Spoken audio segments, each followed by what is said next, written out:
यहाँ पर आपको बताते चलें, फिल्म इंडस्ट्री के नामवर शायर, नगमा निगार और राइटर अहमद राही को दुनिया से रुखसत हुए 21 बरस बीत गए।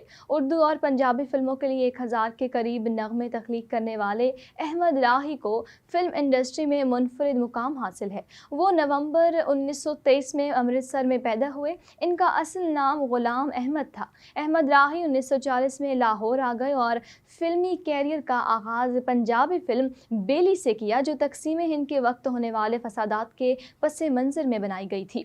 अहमद राही ने मशहूर पंजाबी फिल्म हीर रांझा के लिए लाजवाल गीत सुन वंजले दी मटरी तान वंजली वाल लड़िया और दीगर तहरीर किए। इनके लिखे नगमे आज भी ज़बान ज़दे आम हैं। अहमद राही की दीगर मशहूर फिल्मों में यक्के वाली, मिर्ज़ा जट, छू मंतर, मेहंदी वले हत और निकी जई हाँ शामिल हैं।